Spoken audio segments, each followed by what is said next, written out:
Fala galera, beleza? Vamos direto ao ponto sobre os dois reforços do Corinthians antes de fechar a janela. Deixa seu like, se inscreva no canal e bora aí falar de Corinthians. O seu like é o que nos dá força aqui, então deixa ele aí por gentileza, tá? Bom, vamos lá. É o seguinte, antes de fechar a janela, o Corinthians prometeu anunciar aí dois reforços, tá? E aí o que acontece, galera? Não eram as opções melhores para o Corinthians, tá? Tem que ser claro em falar isso daqui. A gente lembra que o atacante que o Corinthians queria ideal era o Alex Arce, acabou não dando muito certo, né? O Corinthians demorou para poder também finalizar a negociação. Foi enviada uma primeira proposta para o Alex Arce de 2 milhões de euros. O clube tinha pedido 5, o Corinthians infelizmente acabou vacilando nisso aí, em não ceder o valor, né, inicialmente de 5 milhões.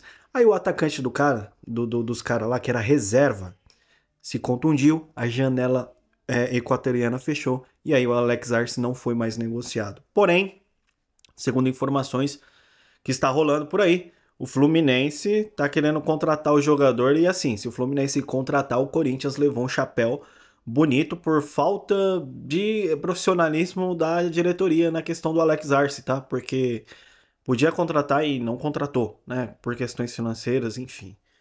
É cada coisa. E aí o Corinthians foi pro plano B, que era o Guido Carrilho, do Estudiantes, né? Um jogador de 33 anos. Mas o jogador quer encerrar a sua carreira por lá e não pretende sair do Estudiantes, então a negociação acabou não dando muito certo. O Corinthians estava encaminhando a contratação, ele era o plano B. Tanto o Alex Arce quanto o Guido Carrilho eram os planos do Ramon Dias, tá? Eram indicações dele.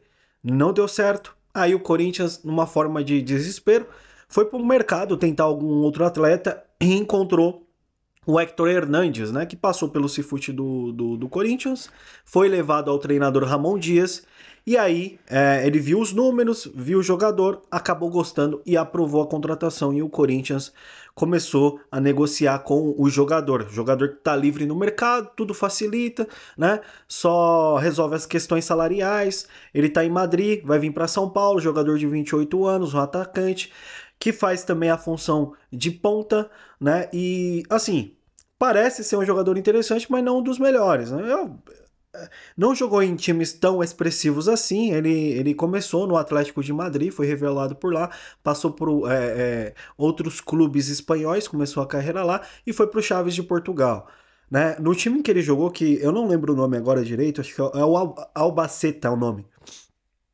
Ele fez 40 jogos e fez 20 gols, teve um destaque interessante num time de segunda divisão. Esse provavelmente é o novo reforço do Corinthians, esse atacante. Ele não era o plano A, não era o plano B e nem o C, porque o C era o Carlos Vinícius, né? Ainda tem essa, que o Carlos Vinícius era o plano C e ele acabou se tornando o plano D do Corinthians, tá? Então o Corinthians, numa forma, né, de desespero, foi no mercado, achou interessante o jogador e provavelmente vai estar contratando Héctor Hernandes. O importante é que ele faça gols. Tomara que ele chegue e dê conta do recado, centroavante, e resolva os problemas do Corinthians, né? Em relação ao José Martínez, também não era a melhor opção para o Corinthians, né? A opção todo mundo sabe que era o Cuéllar, né? Era o plano A, e acabou também não dando certo. O jogador não conseguiu rescindir com o Al-Shabaab. Então o Corinthians resolveu não querer esperar muito e foi para cima do José Martínez. José Martínez, que é um jogador aparentemente interessante, também acabou sendo aprovado pelo Cifute e pelo técnico Ramon Dias. E o Corinthians é um jogador de 29 anos, tá? E o Corinthians tá fechando, na verdade já fechou, tá? A contratação do José Martínez, jogador interessante, volante, que chega bem na área. E a gente vai ver esses reforços em campo, porque a janela já está fechando. Então esses são os dois últimos reforços do Corinthians para essa temporada. Tá? O Corinthians vai finalizar o ano com esses jogadores. Lembrando que laterais, infelizmente, provavelmente o Corinthians não vai anunciar também nessa janela. Laterais que precisamos, né? Tanto direito quanto esquerdo. Precisamos de laterais, mas o Corinthians não vai anunciar nesse ano. E assim, são jogadores desconhecidos. São apostas, jogadores que, sei lá, podem fazer a diferença, mas também podem não trazer resultado. E aí é que pega, né? Porque você não está indo na certeza, você está indo na dúvida. O Corinthians está agindo na dúvida e não na certeza. Está trazendo jogadores na dúvida e não na certeza. Então complica bastante, né? Mas, sei lá, é aquilo que eu falei em outros vídeos passados.